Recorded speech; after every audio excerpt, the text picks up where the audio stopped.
What's up everyone, welcome back. Today I want to spend a few minutes comparing the Spyderco Para 3 Lightweight and the Benchmade Bugout. Just going to go through some of the attributes and characteristics of each. I'm not going to tell you which one you should buy. I'll tell you which one I would probably take at the end of this, but I'm going to just compare the two and let you make the best decision for yourself.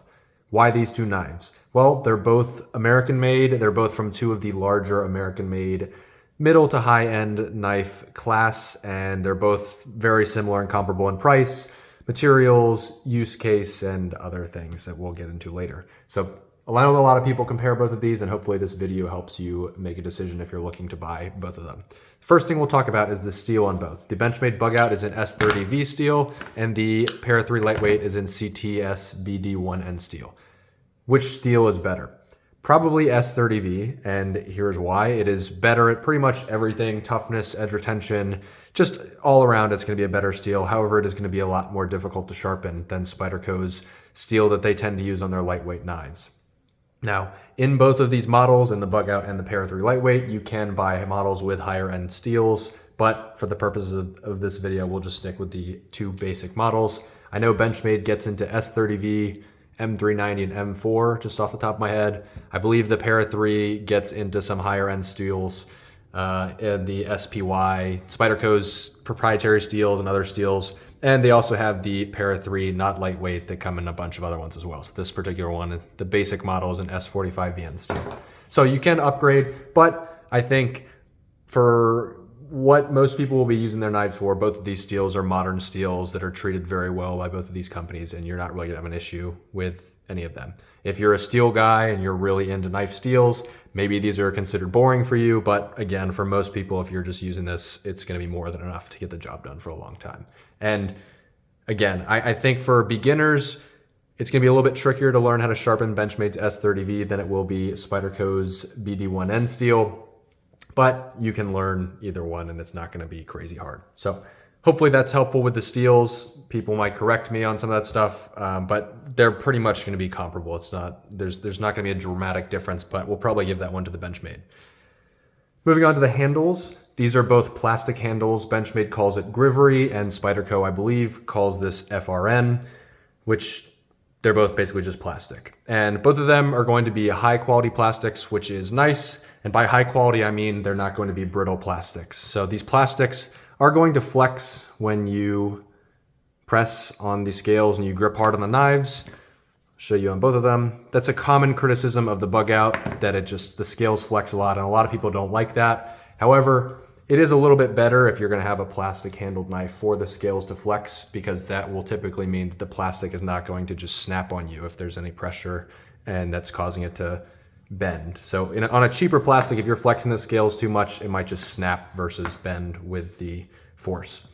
Now, neither of these have a full liner on the back, and so that's going to result in a little bit less durability or toughness, but it's not going to be an issue for, again, what these knives are designed for, your everyday carry tasks. These are not going to be like I know a lot of people like to talk about bushcrafting and doing all this crazy stuff outside.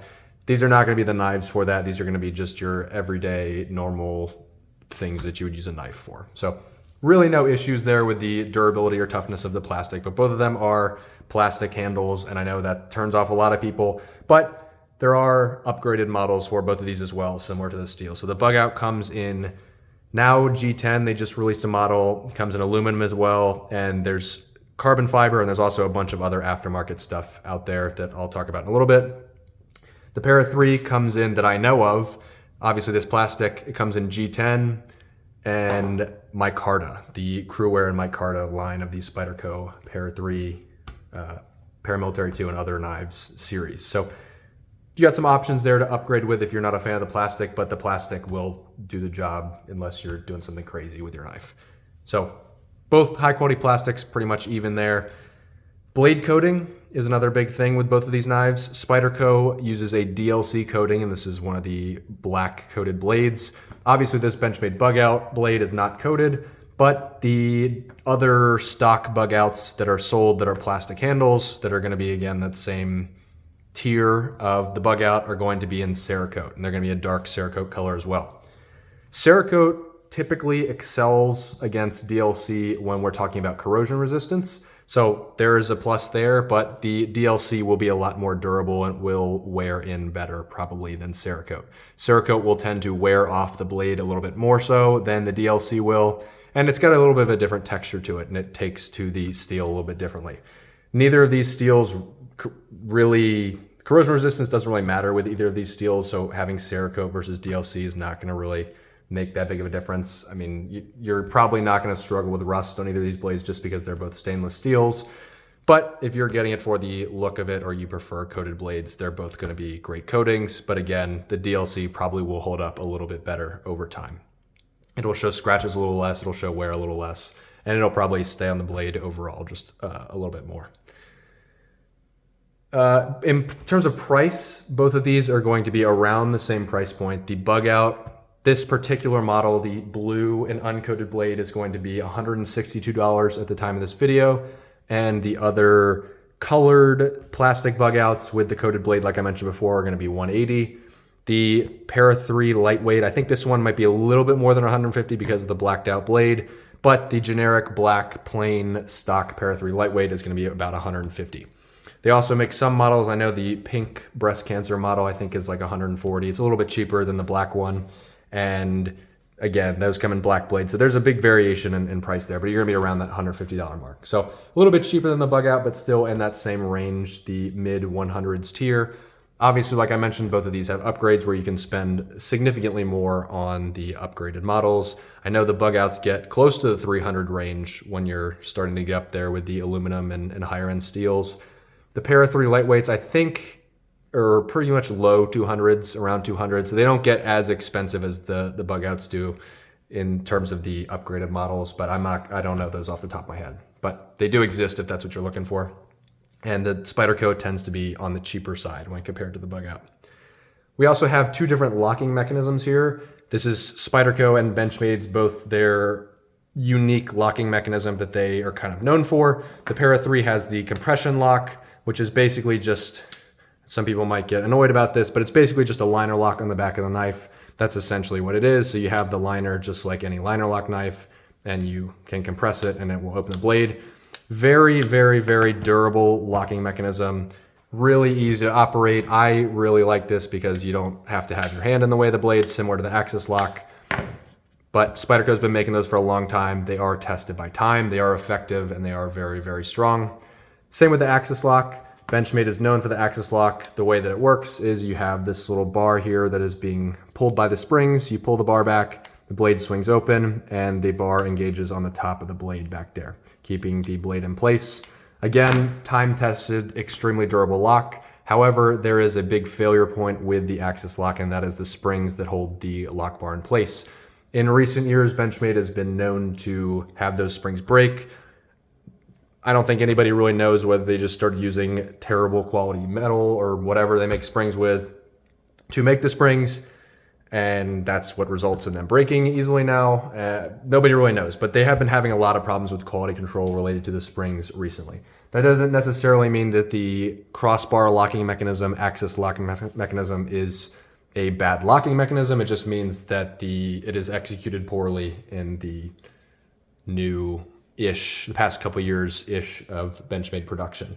I have, not with me right now, but I have a lot of the Ram Lock knives, which is Microtech's crossbar lock. I have Spyderco's take on it's not really comparable to a crossbar lock, but it has a spring in there that is pushing forward instead of two little springs holding it back. And those have been known to be a lot more durable than those Omega springs in there. So the springs basically go like a coil. It's like the Omega shape right there, and they compress and push that back. So we can get into that in another video. I have other videos out about that, but that's essentially what is going to be the case with the Axis lock. So I probably would pick the compression lock here just because of the failure points with the Axis lock, but that does not mean that the Axis lock is a bad locking mechanism. It just gets a lot of hate right now. Moving into blade shape, we have two pretty different blade shapes here. The Bugout is just more of a generic spear point blade that's pretty standard looking. I like the look of it. I like plain blades. It's not gonna be anything crazy. You know, you just have generic spear point there. So nothing crazy. Spyderco has the Spyderco look blade on it, and that's gonna be because of that extra thumb ramp right there. It does taper down to the middle, so you lose a little bit of the belly. Not necessarily like a clip point knife, but it does tend to be like that where you lose a lot of the room towards the tip. The Benchmade is going to be ground pretty strong towards the tip. You can see right there how it has a thick edge towards the tip, which is nice for durability. The Spyderco does not necessarily have that same added strength near the tip. So I get a little bit nervous when I'm prying with Spyderco knives. Pretty much any Spyderco that is shaped like that with the tip at a very fine point. So I think I would probably take the Benchmade blade shape just for the added toughness and the look of it as well. That doesn't necessarily mean that the Spyderco is bad, just for different uses. I think the Bugout has a more all-around use for that blade shape. Pocket clip, I'm not really a big pocket clip fan, but I know a lot of people are, and that's kind of a deciding factor when they're buying knives. The Benchmade Bugout has just a stock mini Benchmade deep carry pocket clip, which looks a little bit like this.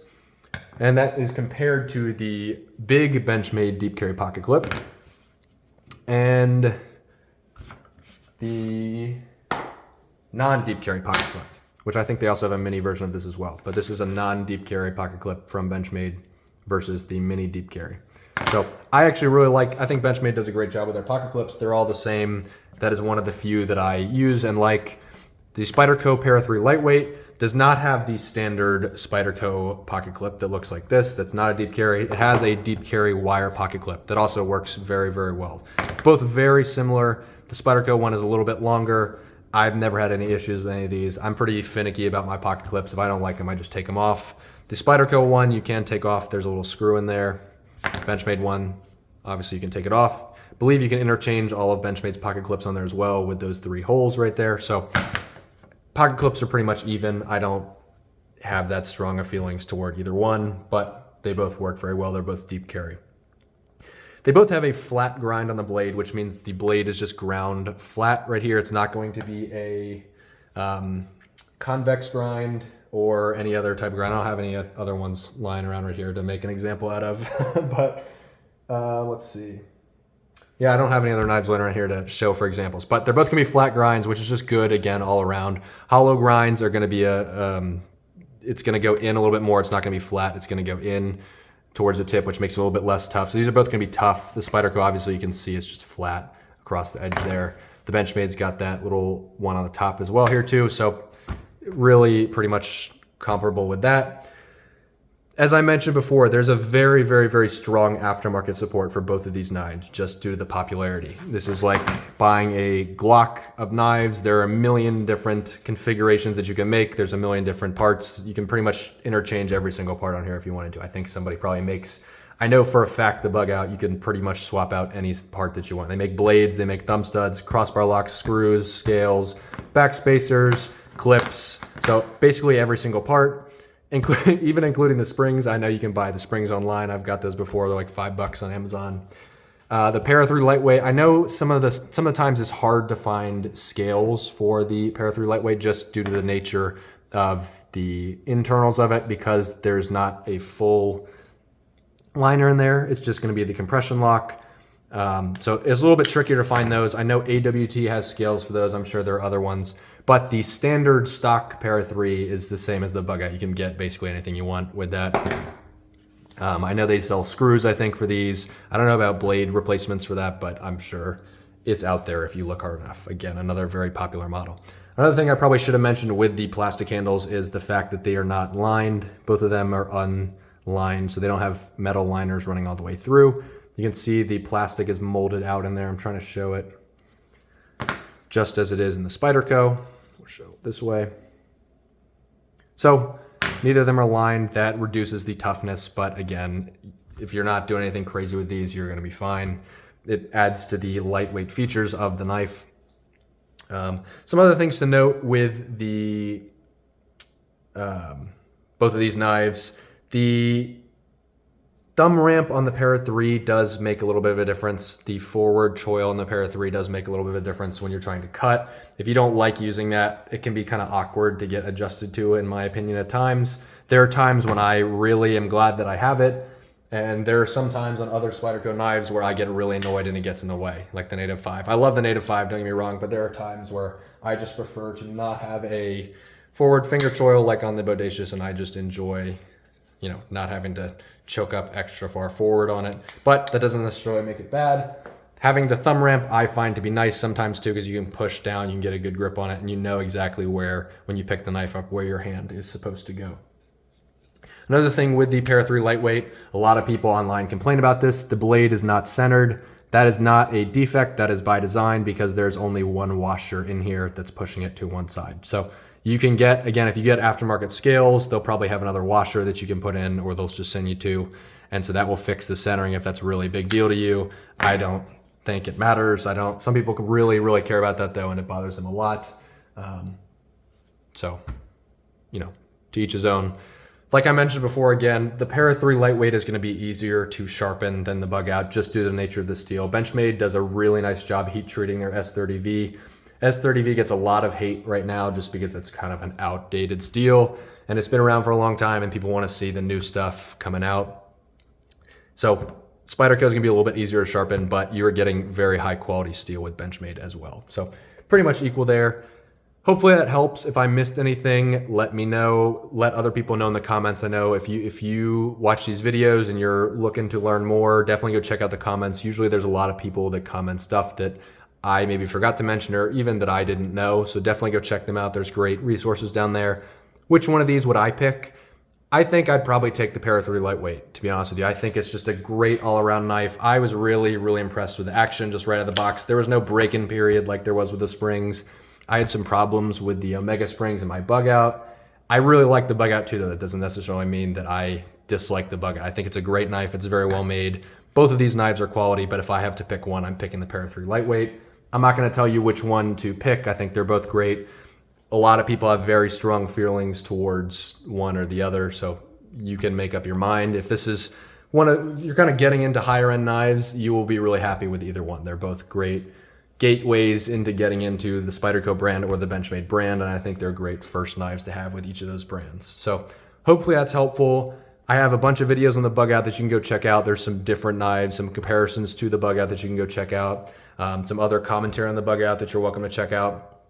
Tomorrow is actually the last day, Friday. The 18th of October is going to be the last day for the NC Blade Hurricane Helene Relief fundraiser, where you can enter into a raffle. So I'll link that below. But if you're watching this on Friday, it is the last day to enter in that. It's $10 and you can enter to win a knife, which is pretty cool. And it's a great way to support the donations going out to Western North Carolina and other areas that are affected by the hurricane. But thanks to all of those of you who watched. Thanks for subscribing. I really, really appreciate it. I appreciate the support. Let me know what else you'd like to see, and stay tuned for the next video.